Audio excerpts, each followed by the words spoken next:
All right. Evening, everyone. Welcome to our October education event for the Swampscott Conservancy. I'm Colleen Hitchcock, who will be kicking us off this evening on behalf of the Conservancy. We are going to be joined this evening by David Meshulam. I'll introduce him in just a second, but before we get going, just a quick reminder of who the Conservancy is and what we do. And also, as you're joining, if you've just joined us from the waiting room, if you can please remain muted until there's the interactive part of this evening's event. And also this event is being recorded and will be shared on our YouTube channel later on. Who is the Swampscott Conservancy? For those who aren't familiar with us or are maybe new to us, we are a local nonprofit with a mission to support the open spaces in Swampscott, and we do that through a couple of ways. We do that through education events, both in person and virtual events. We do that by engaging in community building activities such as joining our community at the farmers market or birding or hiking together. We do that through citizen science events, both tracking biodiversity using iNaturalist, tracking tidal change using the MyCoast app. And we also do it through habitat improvement and trail building projects, and that's our lower left-hand corner. And wow, I need to update that photo because who would recognize the pollinator garden there? It's so much more robust these days than those early days of planting. And so that's essentially who we are. The Swampscott Conservancy is just kicking off our 2021-2022 membership drive. In a second, when I'm done steering the car here, I will drop the link in the chat for anybody who would like to join us and become a member of the Conservancy and join us in this work that we do. Your membership goes to support all of these activities, including bringing wonderful speakers like David to the Conservancy and to our community. Our next event, just as a preview, we are also hosting an event on November 9th, again via Zoom. We will be joined by Melanie Garate from the Mystic River Watershed Association. She will be continuing our kind of theme here this fall of talking about extreme weather, climate change, and climate resilience, and we'll be looking at social resilience in the realms of climate change within the Mystic River watershed. And you can find the link to register there, both on our webpage as well as our Facebook page. And then finally, before I forget, I also want to thank our co-sponsors of this evening's event, and that includes the Town of Swampscott Conservation Commission, the Swampscott Public Library, and the Unitarian Universalist Church of Greater Lynn. We are also supported with the in-kind support of the Environmental Studies program at Brandeis University for use of this Zoom. And with that, I will now introduce tonight's main event. I'm super excited to bring to you, or the Conservancy is excited to bring to you this presentation or this evening with David Meshulam, who is the co-founder for Speak for the Trees. He is going to be covering this topic of bringing tree equity to Boston. David was trained as a science educator, his work has focused on ways to increase understanding of the connections between science, culture, and history to empower people to bring these ideals to the community as change agents. He holds a PhD in curriculum and instruction from the University of Wisconsin-Madison and is a senior fellow and co-chair of the Urban Ecology Collaborative. With that, I will stop sharing my screen and hand it over to David to take control of our screen here and kick us off. Thank you, Dr. Hitchcock. This crowd doesn't know Dr. Hitchcock. I know.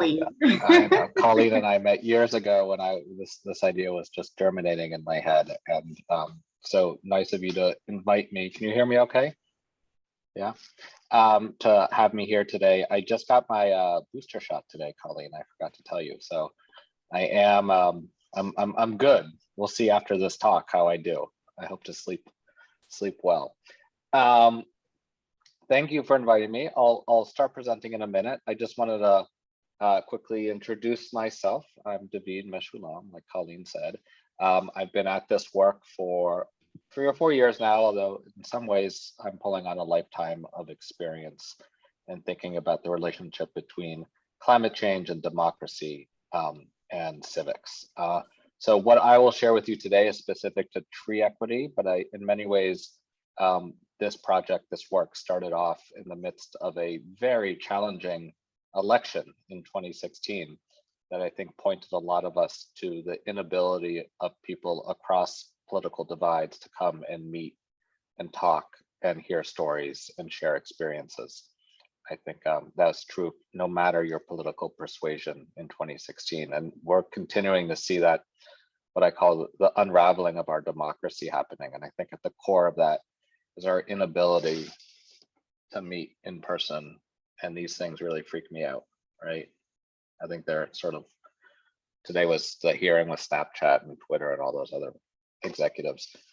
And I'm listening to Mark Zuckerberg talk about how Facebook is just the first iteration of his grand plan to create a metaverse. I don't know if you haven't heard about the metaverse, go check it out. It's pretty freaky stuff. So at the core of our work is this idea is that we need to continue to connect with people in the real world. The virtual world just doesn't offer opportunities for connection in an authentic way. So with that politicking aside, I am going to share my screen, and I invite you at the end to ask questions. There will be some videos in here as well. And let me just get this going. Here we go. Colleen said, ooh, you're doing a Prezi. And for those of you who haven't seen Prezis before, they're sort of a slicker version of PowerPoint. And Colleen, I haven't done this Prezi I hadn't updated it in like a year and a half. And it was actually really refreshing past couple of days to go back and be like, hey, you know, my thinking on this has really developed. Our programs here are really expanded. And I sort of refreshed this a little bit, and I'm excited to share with you who we are and what we do. So without further ado, we are a community focused nonprofit in Boston. And our mission and what we're committed to is building a healthy urban tree canopy. Do that through a bunch of programs, including education, planting, stewardship, outreach, and the arts.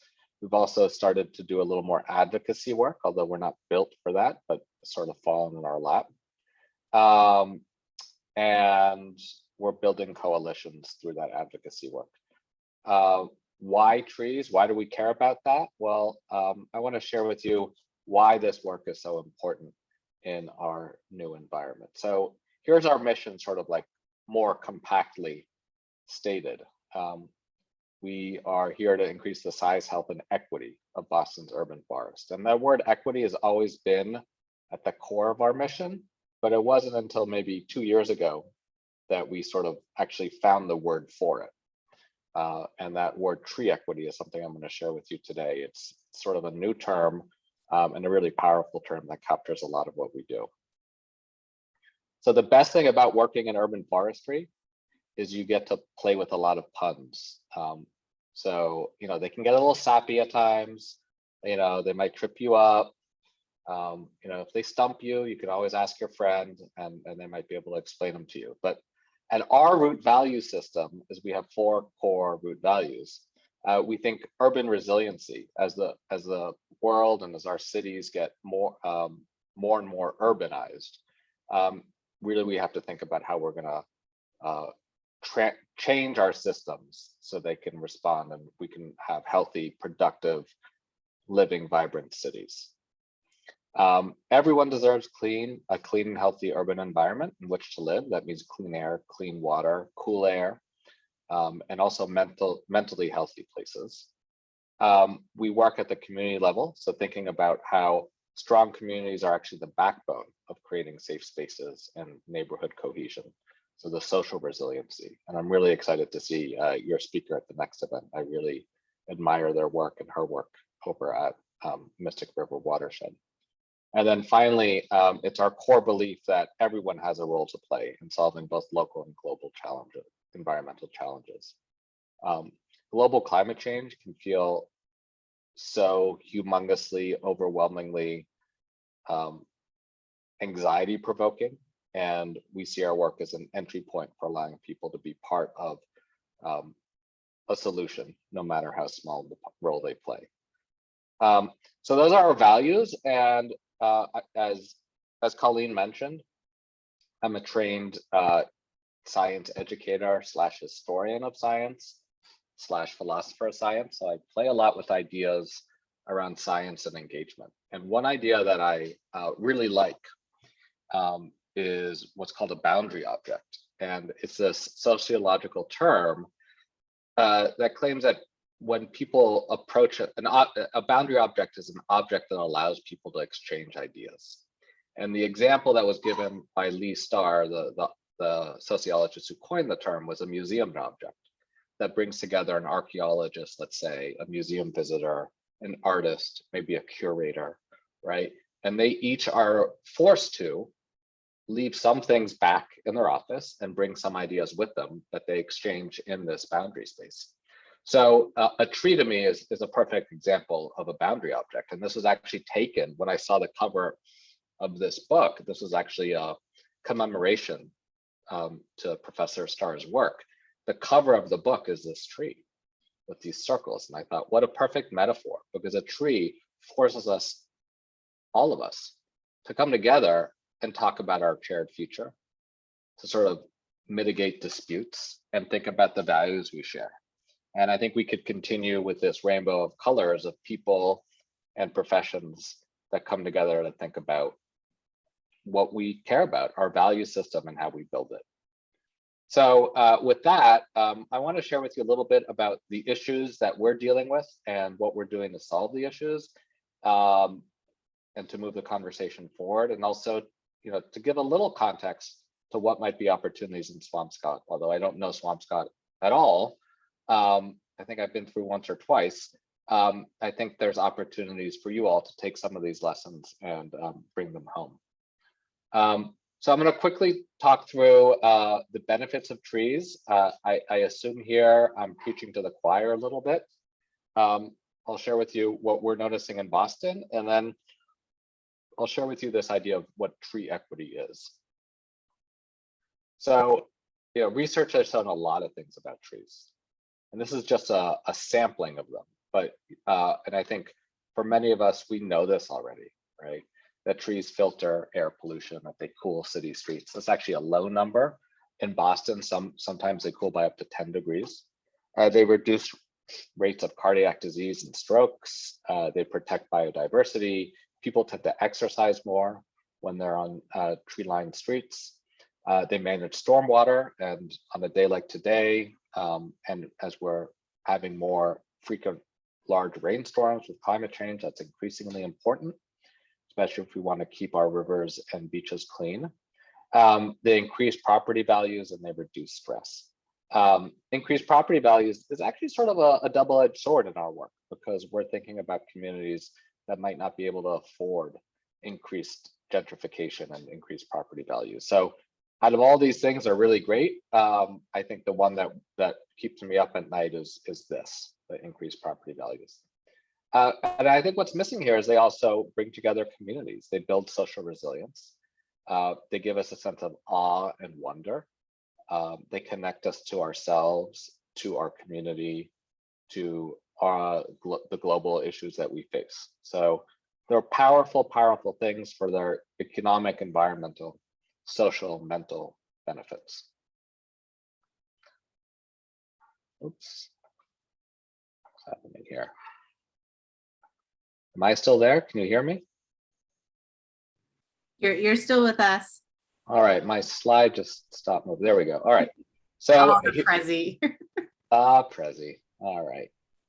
It's all good. All right. So Boston's trees, just want to share with you 3 issues. There used to be 4, and one of them is done. So, which is good news.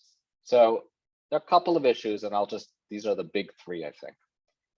Here's a map from data that was taken in 2019, I think it was, not 2009. That's the existing tree canopy coverage in Boston. And it comes as no surprise is that some areas like East Boston up here or Charlestown have much lower tree canopy coverage than other parts. Like here we have Roxbury, West Roxbury, parts of Mattapan, right? Here's Franklin Park, here's Jamaica Plain, right? So the canopy is really uneven. Some communities, some residents, some neighborhoods have much higher tree canopy coverage than others. That's an issue because if you think back on the other slide, the residents that live in these dark green neighborhoods are going to receive those mental, physical, economic benefits that trees provide, and residents that live in these other neighborhoods won't. And there's actually part of the reason around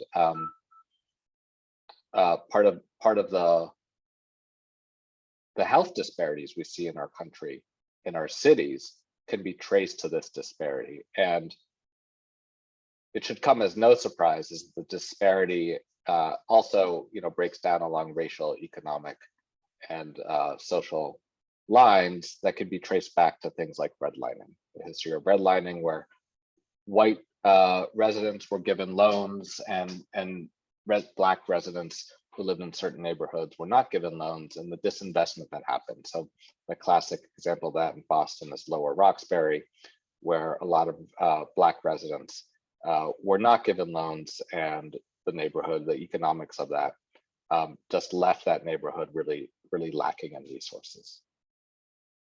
And that's true across the country. There's been research that shows the strong correlation between redline neighborhoods and poor tree canopy coverage. And that research has gotten a lot of press actually the past couple of years. Of course, Prezi's broken again. Oh, spoke too soon. All right, let's see if this works now. There we go. On average, about 25% of Boston is covered by trees.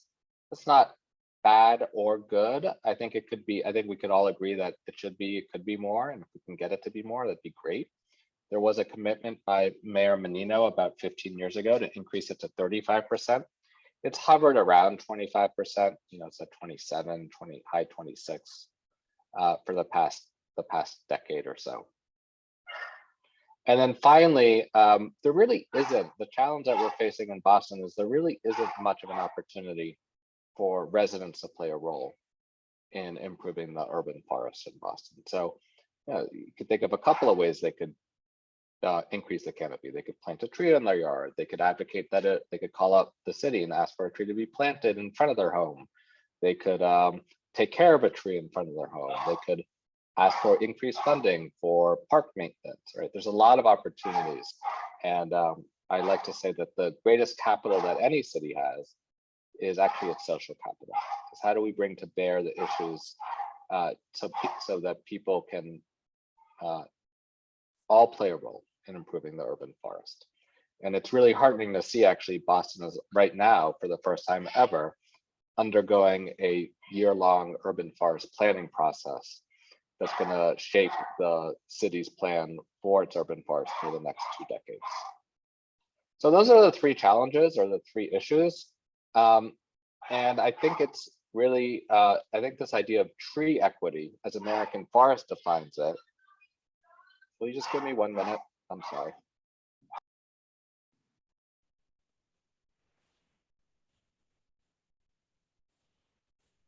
Please hold for technical difficulties.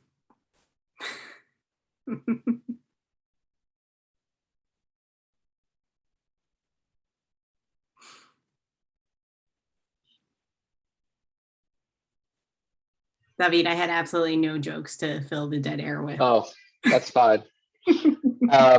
So American Forest claims that they're the oldest environmental nonprofit in the country, and they were founded in the late 1800s, I think 1876. And we partner with them very closely. Wonderful nonprofit. They work on the national scale, and they've really leaned into this idea of tree equity. I've just written up their definition here. Tree equity is having enough trees in an area so that everyone can experience health, climate, and economic benefits. And that is, I think, a really important term, and one that I think we were sort of, like I said, we were grappling with that idea and didn't have the terminology until American Forest sort of developed it 2 years ago. On the flip side of tree equity, and this is something that isn't mentioned in this definition, but American Forest and us think about a lot, is tree equity as a workforce development issue. is who has the opportunities to work in the industry of tree care, tree planting, nurseries, things like that. And that tends to be middle-class white men. So thinking about the workforce issue is something that we're also engaged in. Because when we think about these larger systemic problems, they have to be holistic, right? We can't just plant trees. We need in certain communities and expect them to do well. We need people who are from these communities, who work with the communities, who are trusted by these communities, by all communities, to do some of that groundwork. So of course, Prezi's frozen again. Oh, there we go. So if you go to our website, and I'll drop the link in later, but I'll give you a brief overview.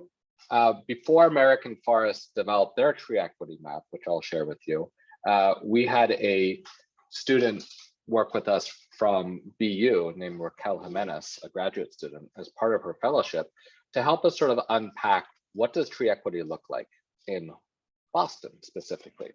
And we sort of thought about these 6 or 7 different criteria to look at: air pollution, heat, flooding, mental health, community, and resilience. We ended up creating these maps here, and you can play with these maps a little bit, that cut across 3 different levels. The first is we did analysis of Boston's tree canopy coverage, and you saw that in the hexagon map I shared. We did analysis of Boston heat, at Boston's environment. We looked at 2 different factors. We looked at heat island effect, and we looked at air pollution. And then we did analysis, census data analysis on Boston's people. So we looked at age, race, income, language isolation, and I think it was density was the last one. Some of those are the state defines environmental justice through the lens of income, minority population, and English language learners. So, or limited English proficiency, I think they call it. So what we have here is we have a relationship between trees, our built environment, and environmental justice populations, or Boston's people. And in our 4th chapter, which I'll show you a screenshot in a minute, we're sort of connecting those things, and you're able to explore the relationship between trees and people, or trees and environment. And right now, Raquel downloaded tons and tons and tons of data for us. It's very, very visual. It's really interactive. Right now, I have a group of students who are looking at what's a correlation here. How can we sort of find what the prediction is, according to certain criteria, or certain groups having more trees or better tree canopy coverage than others. And finally, the most amazing thing that Raquel did is she took parcel data from the city and analyzed every single parcel in Boston. We're talking tens of thousands of parcels, from a small private parcel to a large institutional parcel, and did an analysis of those parcels using all remote sensing data on how many trees she thought could be planted on that parcel. So we have a lot of data to crunch. And when you go look at the map, it looks sort of like this. So here you'll see the tree canopy coverage, right? And this is by census block. And then this is overlaid here. If you go to our website, you can move this magnifying glass around, and this is air pollution. So you can sort of scroll over and see how do those 2 factors play together. Do the same thing for heat in trees, same thing for age in trees, race in trees, income in trees, really just a visual thing. And now we're trying to get some real correlation. So you're probably looking at me and going, oh, so great, Raquel, can we hire her? Can she come up to Swampscott? And can she do this analysis for us? Well, drum roll, please. You can find your tree equity map. American Forest about 2 or 3 months ago released a national version, essentially what we did in Boston, but all across the country using similar data sources. And Swampscott, Colleen and I were sort of looking at Swampscott the other day. You can look at what areas in Swampscott are most inequitable and most equitable in their tree equity score. So it's a wonderful tool. And I'm happy to go more into depth on that later.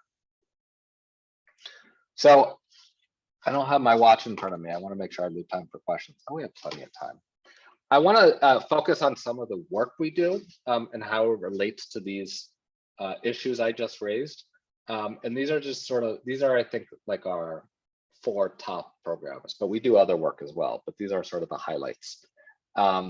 And we, for the past 3 summers, we've been working with about 12 to 15 Boston teenagers for 6 weeks to teach them about tree equity, to give them opportunities to not only appreciate trees and advocate for them, but to actually learn about the career opportunities available to them. So I have this 2-minute video I'd love to share with you, and I think you're going to be able to hear it. Poor neighborhood didn't have enough trees due to like race. I had no idea about the redlining, how poor neighborhood didn't have enough trees due to like race.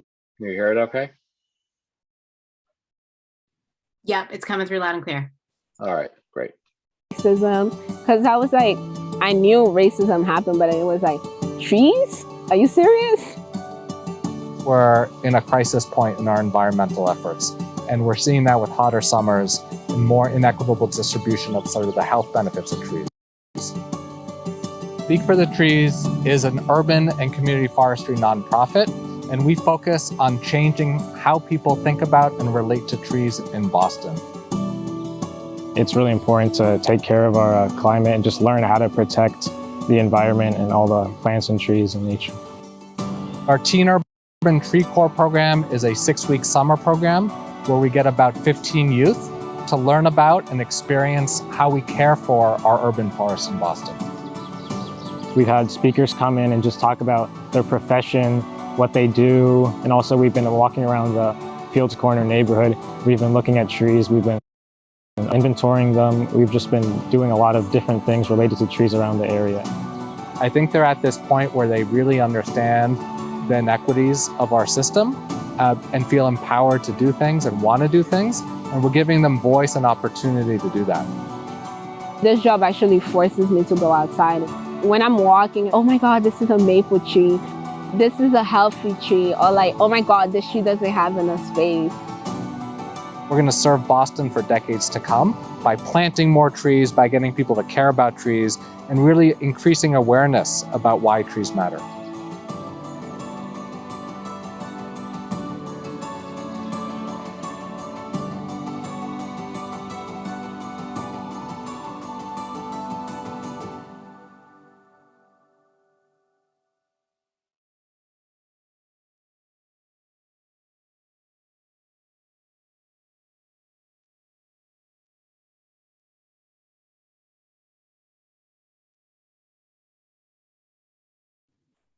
David, you're still muted. There we go. Let's see if I can get out of this without us having to watch the next video. There we go. All right. So that's one program we run. And we're actually running a school year program this year. It's going to start in a couple of weeks where the teens are going to take their experiences and hopefully create planting projects in their neighborhoods to get trees into their communities. So we're excited. We just got a grant from Delta Airlines to do that program. We also run tree giveaways, and we've given away over 2,000 trees to residents. We just had 2 wonderful events in Mattapan last week and the week before. And people come, they sign up in advance or they walk up, they pick out their tree. We have a selection of about 5 or 6 different species, sort of guide them through that process. They learn how to plant. And what's beautiful here is that we actually had some of our teams come back and lead these planting workshops. So they're getting to actually apply, and we're paying them for this. They actually get to apply their skills in a way that feels hopefully authentic to them. And we try to choose big. I know people always say, I want a small flowering tree. We're really trying to get big shade trees out into the community.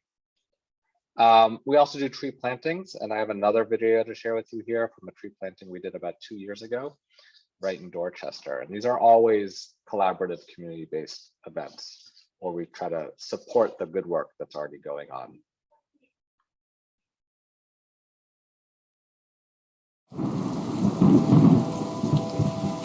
We're in the Dorchester neighborhood of Boston. This is a very diverse neighborhood. There are people from all over the world.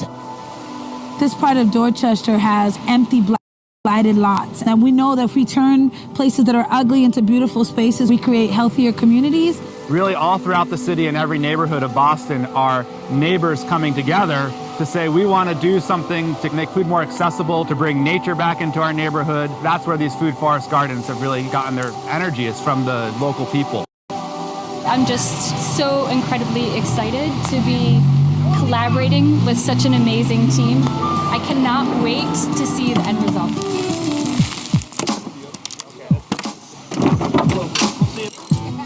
We're here today to really transform this lot into a green space. This space will serve as a source of access to food, shifting culture, getting people to think more of healthy open green space, and getting people to even come and plant here. We're unloading some awesome fruit trees here. Trees represent rootedness. So when you plant a tree, it claims that space for the community. Gardens heal. It gives you a chance to see something from nothing to its fruition, and this neighborhood needs this revitalization.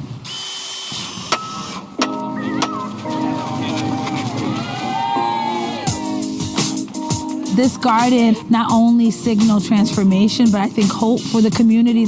And so I think this is going to completely transform this corridor of the district. I'm just really happy that the community is coming alive again, despite all the negative things that are happening. If we do more of these things, I think that will translate to the healing. This is exactly what we've been trying to do and create. Thank you so much again. Trees represent hope. So I want to thank all our partners who had the vision here to build a really sustainable urban forest. Thank you so much.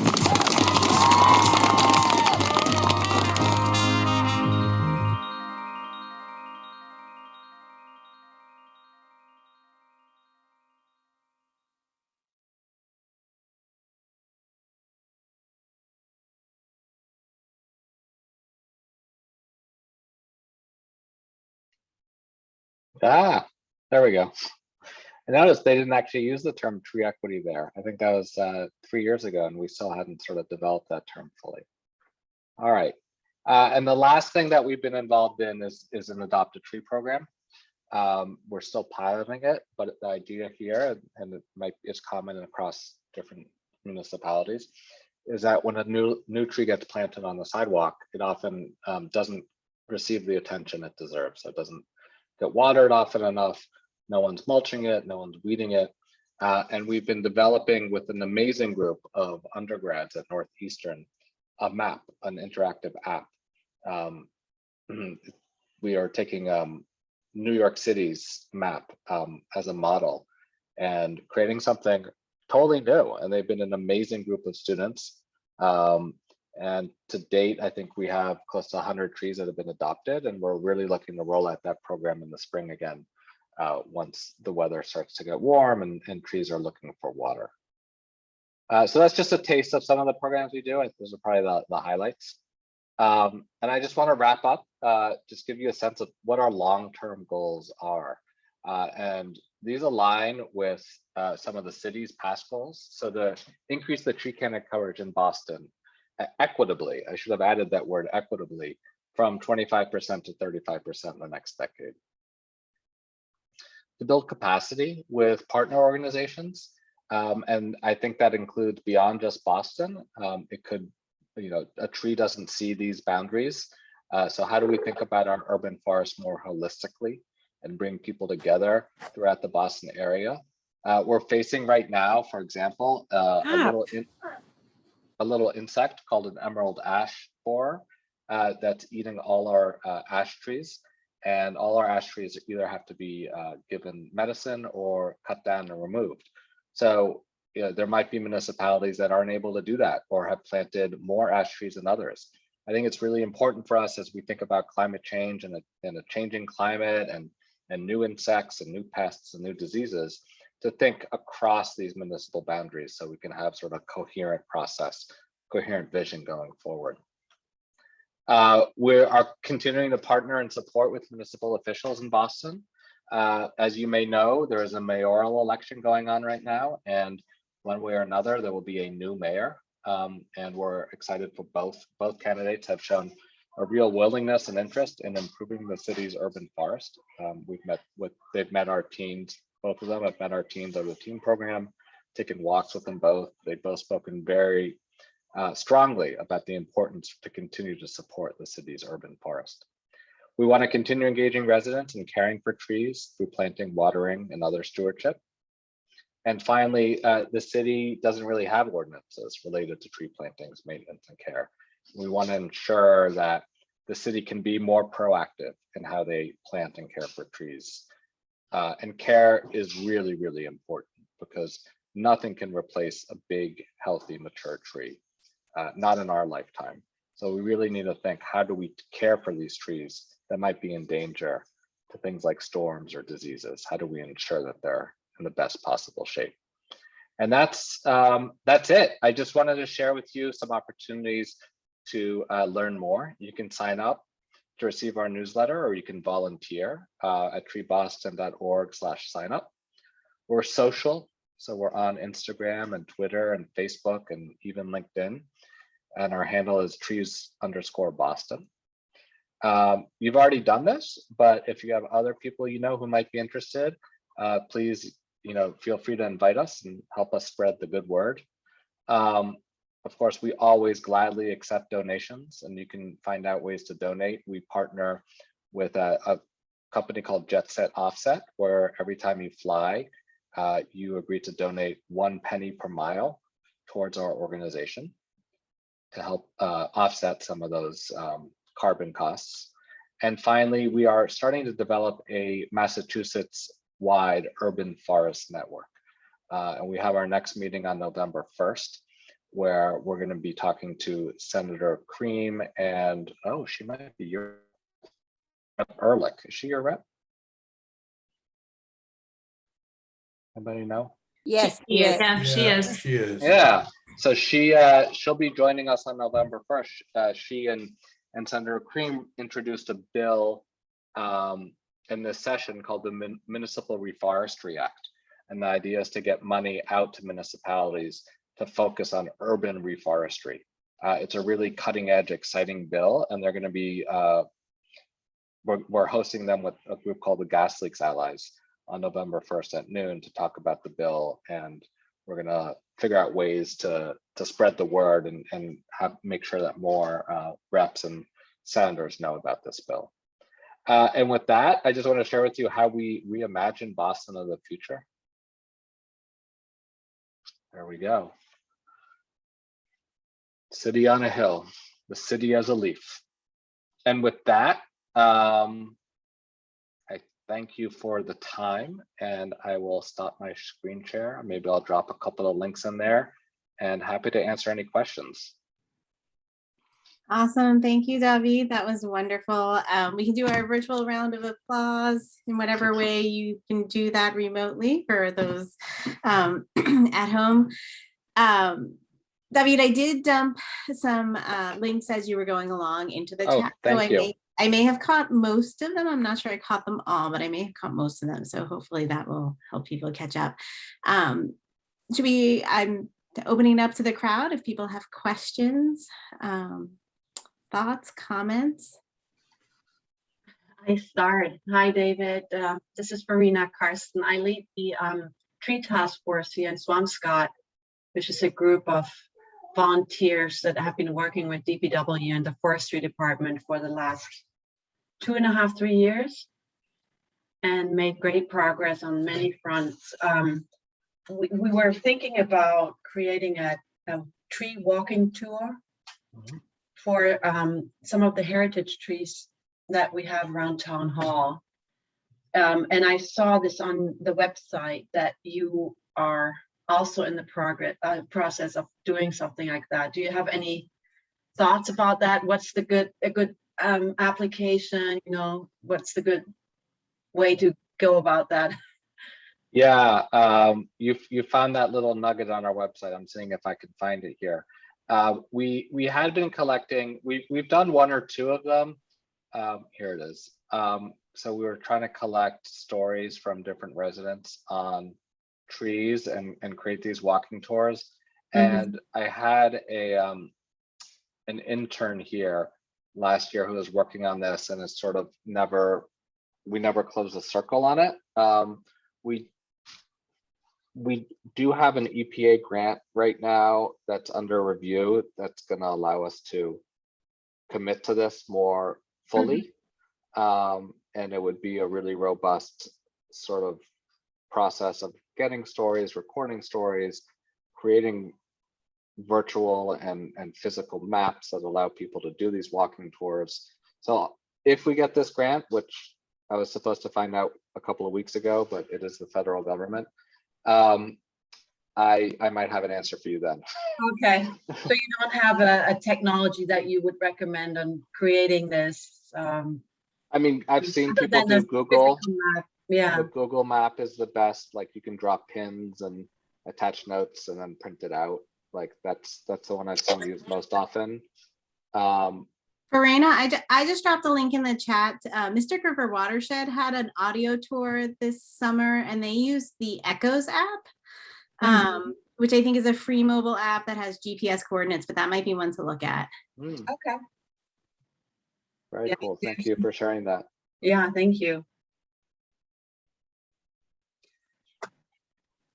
I had another question. I was so intrigued by the video you showed about the community garden that was planted. How many of those have you done, and what is your approach to starting that? So we don't start these. We always rely on community groups to reach out to us or to have sort of projects that are ready. We do that for a couple of reasons. I mean, first, we just don't have the capacity to go out and, work with, Department of Neighborhood Development and find lots and do that. And second, when you plant a garden, you really need people there to care for it. So we partner with organizations that are already sort of committed to that vision, and our role is to provide resources and expertise. So to bring money, to bring volunteers, to help with the planning, to help with the media. And we've done a similar project in Sharon Woods in Hyde Park. We have a grant right now in the works for a similar project in JP at a place called Naira Rock. So, as the opportunities arise. Okay. Thank you. Other questions? Pauline, I have a couple of questions. Go for it, Jim, and then we'll go to Suzanne. Okay, Suzanne, you want to go first? Suzanne is frozen on my end, so because she's sitting very still with her hands up. Okay, so thank you, David, for your presentation. It was really interesting. One easy thing, I think, you had tree giveaways, and you said you were offering 5 species of trees. Can you share which ones those were, and Sure. how you came to that selection?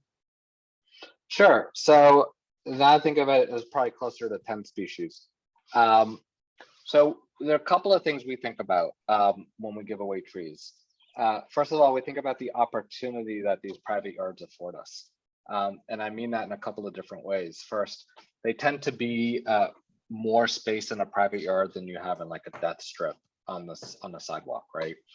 The soil is a better condition. You're not dealing as much with salt runoff. You don't necessarily have dogs and people and cars, right?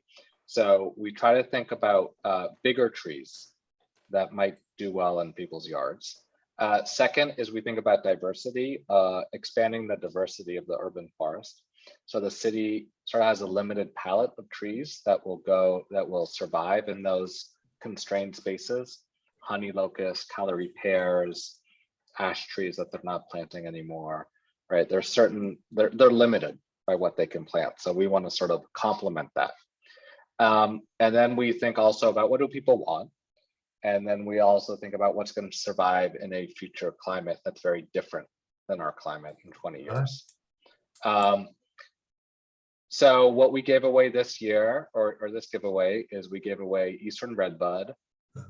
We gave away Black Tupelo, 2 different kinds of spruces, an oak, a not-all oak, ironwood, or a hop hornbeam, a pawpaw, Stewardia.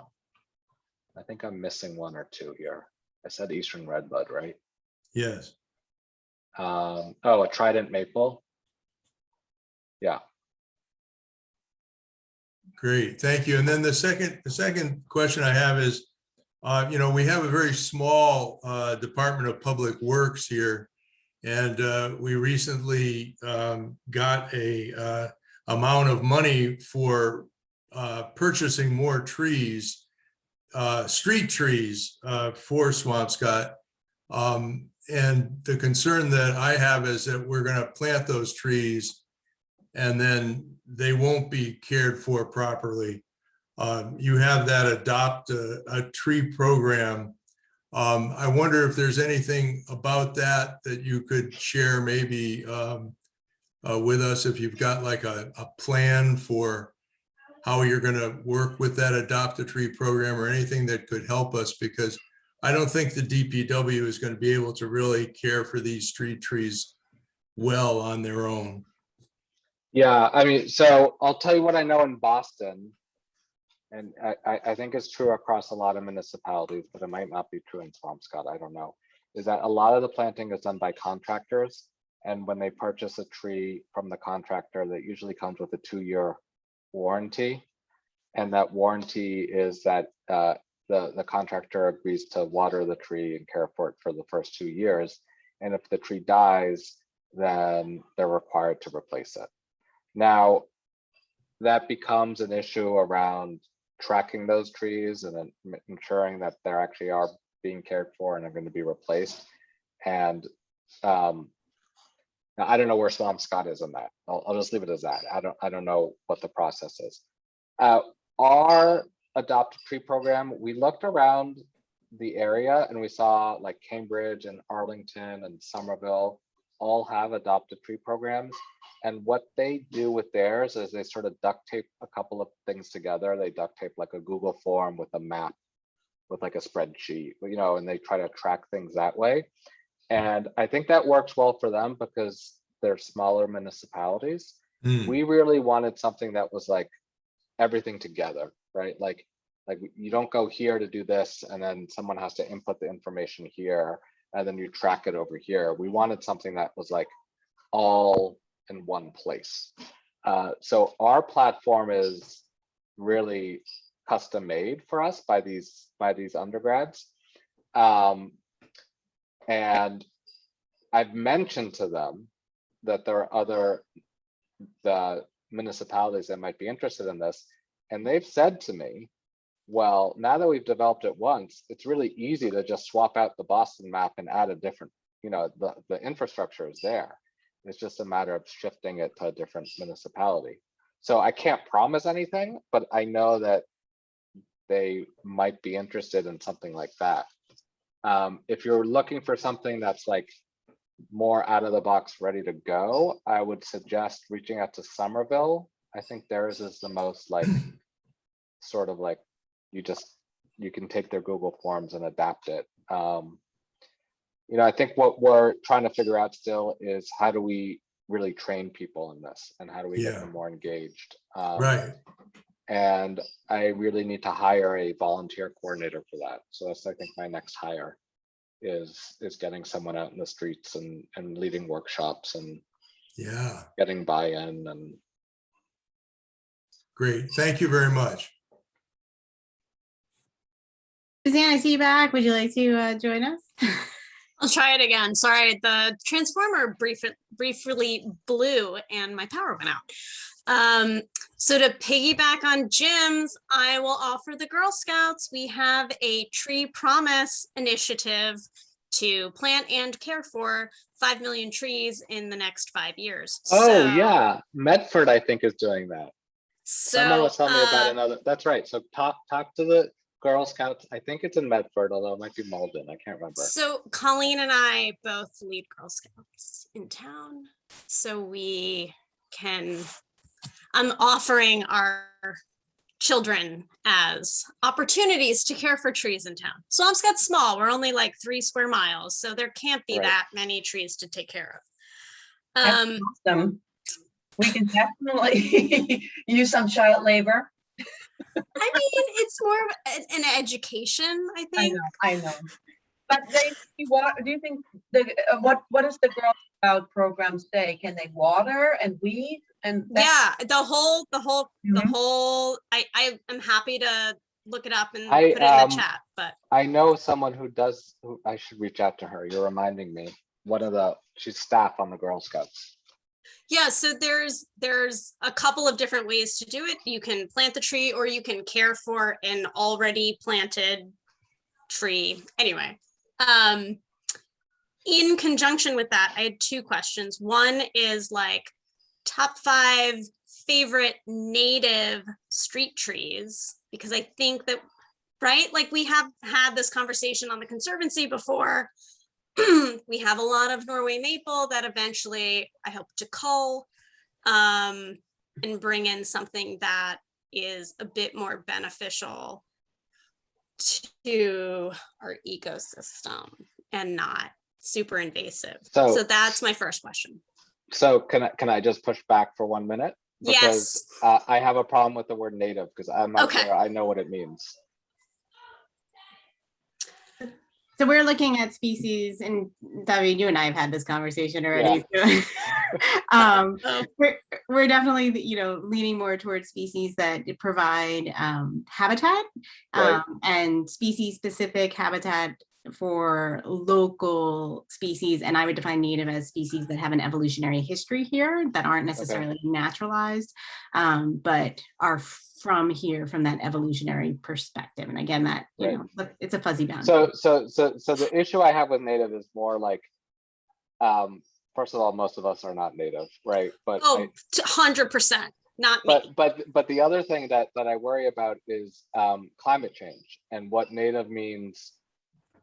Our so-called native species might not do well in 20 years, and I just encourage us to think broadly on that term and holistically.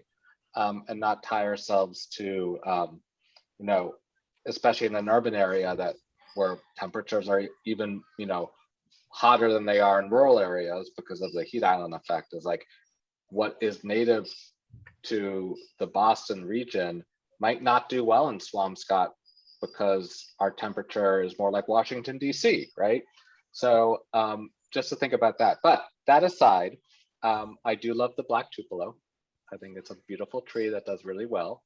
I do, as Doug Ptolemy says, I love the oak. The oak is a wonderful tree, and there's so many different kinds of oaks. Maples are always great, the right maple, although some of them are so hybrid and interbred. If you can find a good elm that's gonna do well, an American elm is always hopefully they're Dutch elm resistant ones are doing well. You want a 5th one as a street tree? I mean, only if you want. I'll take 4. I'm not that picky. There's some really good cherries there's like a Canadian cherry that was planted in front of my home. That's a beautiful tree, a flowering Canadian cherry. I can't remember what the exact species is. That's super helpful. And then my other question was around the idea of like mini forests on small portions of like town-owned land that is otherwise just kind of dead lawn space. Are you talking about like the micro forest, like the whatever they're called? I mean, there's like little bits of random spits of land that just get mowed and have like a rock on it, and it seems kind of futile to be A, mowing that, B, no one does anything with it, and why are we not utilizing that space in like the most impactful way possible?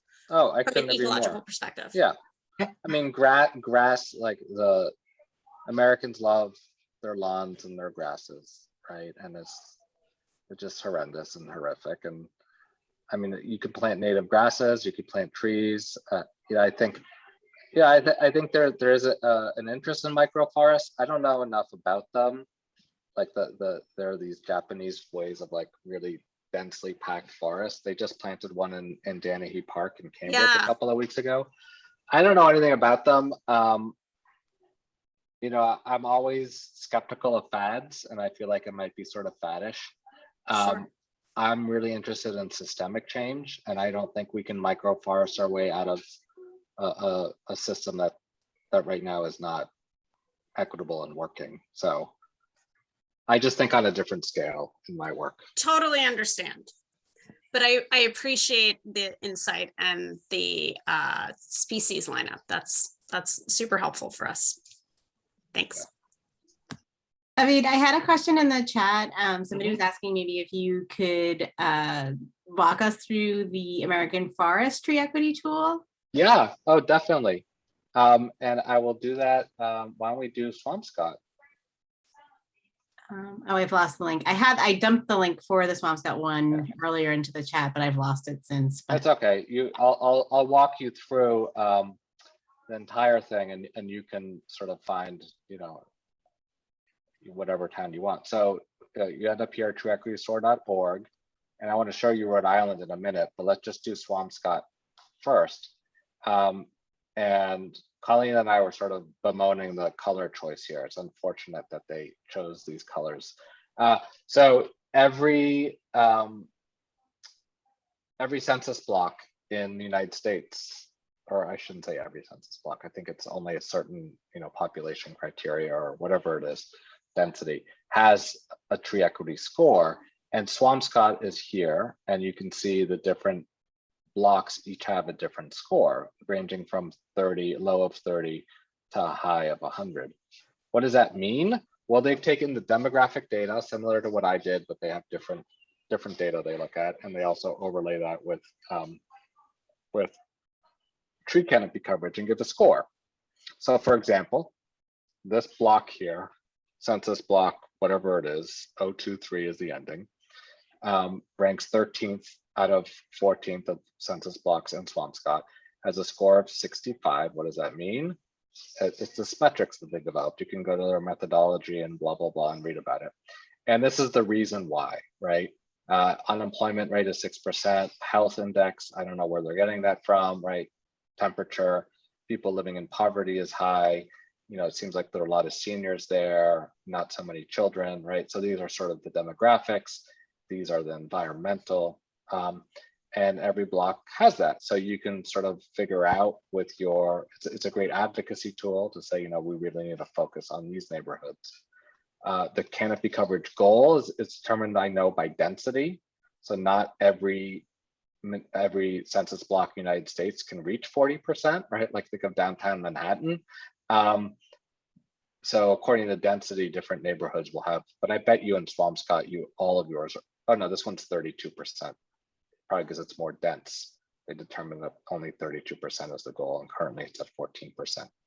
You can also, the cool thing here, and this is sort of hidden, is you click on Municipal Report and it gives you the total thing for, I think, all of Swampscott. So your tree equity score for the entire municipality is 82. Here's some demographic info, and you know, you really don't have much data to work off of, but in terms of canopy, you know, as it related to percent people of color, you know, you don't hit anything above 40%. But David, I can't see the whole graph because there's a box in front of it. Oh, there you go. Thank you. Yeah, is that better? Yeah, that's better. So anyways, you can play with this, you know, by people of poverty, by average temperature, right? So hotter neighborhoods have less tree canopy coverage. And then you can actually go down here and do some like really high level analysis, you know, like if I want all my neighborhoods to have a score of 88 or higher, I'm going to need to add 3.5% canopy. that's going to give me about $42,000 a year. It's going to support 36 jobs, and these are going to be the benefits. And these are how many trees I have to plant. How is the annual ecosystem service value calculated? So that's done through this thing called iTree. And iTree is this tool that's been around for a couple of decades now, developed by, let me see if I can find it here, U.S. Forest Service, Davey Tree Company, Arbor Day Foundation, a whole bunch of research has gone into this. And essentially what you can do is you can map out, depending on a tree's location, its size, its general health, what it's doing in the ecosystem. Okay.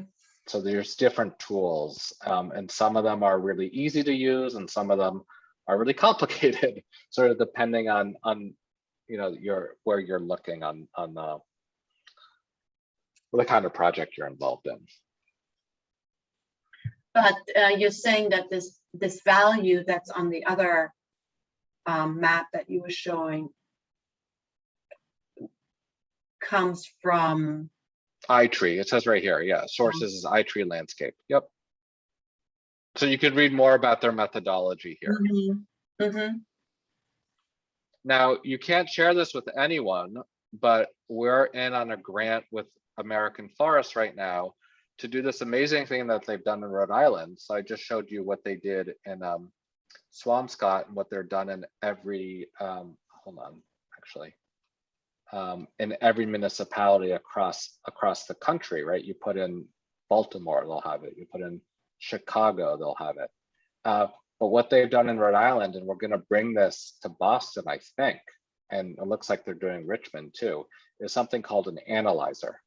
So what you can do with this analyzer, which is really cutting edge, is you can look at every single parcel. Oh, am I logged in? You can look at every single parcel and sort of do a much more targeted planting in your municipality. And I don't have my login credentials right now, but it takes it to the next level. And that's going to be rolling out in the next year or two for Boston, but please don't share that yet. So instead of targeting a neighborhood, what is the more So you can actually say, if I plant 50 trees in these 3 blocks, mm-hmm. these are the benefits I'm going to get. I'm choosing this one street because it really is like the one street that has the highest heat island effect, right? You're diving in at a much more targeted way with talking about specific trees, much more specificity. So you can turn around to a funder, you can turn around to municipality and really drive your programs with data. Yeah. Go ahead, Jennifer. I was wondering if there's any tool out there that helps you figure out what budget a community should have for trees based on some factors. Oh, that's a great question. You know those signs when you drive into a city, Tree City USA? Yeah, the Arbor Day is a great organization. I love the work they do. I think that Tree City USA thing is like sort of a crock of, because the requirement to become a Tree City USA is like you need to spend an average of like $3 per resident per year on your forestry program. It's a fig leaf. Yeah. So, the question, you asked a really good question, Jennifer, and I don't have an answer, in part because I don't know how you would like start to unpack that. And I think in part, it really depends on the type of community, right? Like the density, the geography, the history, the type of tree that grows there, the environment. So I don't know if anyone's done that analysis. It's a really provocative question. We tried to collect data from different cities on what they were spending on their urban forestry budgets. And different cities do things so differently in how they budget, right? It might be like part of the budget's in DPW and part of it is in Parks and Rec and part of it is in, you know, water and sewer, and how the line items are so different. It's really like impossible to tease out what's actually going to trees. Because some of it is just work, and some of it is a budget for planting, and right. Yeah, the maintenance is all covered by work hours and staffing. No, not by staffing. Most of it is contract, at least in Boston. Oh, really? Oh, it's just awful. We have 2 arborists for the city of Boston. No, we have 0. Wow. But, yeah. David, I wonder if you might share some of your ideas around how you funded tree giveaways. If we wanted to do some sort of residential tree giveaway, we do have, as Jim mentioned earlier, there is funding this next year for street trees, but really trying to increase our canopy on private property would be something I think this group might be interested in. So the first thing you want to do is you want to get behind Lori Ehrlich's bill, because that's what it's about. The second is, and I don't believe that you're part of this program, but it's the Greening the Gateway Cities program. I don't believe, yeah, Swampscott's a Gateway City. But the Lori Ehrlich's bill is built off of the Greening the Gateway Cities program and sort of expands it. The idea is, it's different, but it takes as its sort of guiding star, the North Star, the Greening the Gateway Cities. The way we fund it is mainly through corporate sponsorships. So it's a great way for them to give back to the community and to also volunteer. So we have some great volunteers show up the day of. We fundraise around it. We partner with Arbor Day. Arbor Day, we're a partner in their Alliance for Community Trees program. And that's $150 a year. And you sort of like, you don't get much for it other than you get your name in their database, and if there's a company in your neighborhood that's looking to do a project, they sort of connect you with them. So we get a lot of partners that way. So we had Stop and Shop last week sponsor the event in Mattapan, and we got connected to them through Arbor Day. We have TD Bank in November sponsoring an event, and that's through Arbor Day. And then I'm hiring a development director next week because it's just constant. It's like, you know, there's a lot of people. Wait a minute. Where's New England Biolabs? Are they near you? I think so. Beverly. Yeah. Yeah. They reach out to us. They wanted to do tree stuff. And they wanted to build a nursery on their property. And I said, that sounds cool, but we can't do that. But they wanted to give us money, and they might still. They ended up I connected them with American Forests, and they're doing some big projects with them. So you know, look for those local companies that have value alignment, and you know, use your tree equity map. I think it's a really powerful tool. It's a really visual tool, and just say, you know, like, we can run a giveaway event for like $5,000 to $10,000. It's not, and that includes staff time, right? For a volunteer organization, you could probably do a lot less. So where do you get the trees? They're small, relatively small, not street tree size. No, they're not, because people can't carry and dig a hole that big. The street trees are too big. We get them from a nursery in Amherst, Massachusetts, called Amherst Nurseries. Yep. We just ordered trees from them today. Who's we? DPW. Okay. Planting. Yeah. No, he's great. John is great. Yeah. And you know, we pay about $50 a tree, if even that. That's awesome. And they're wonderful. He's always reliable and on time. And yeah, I like him.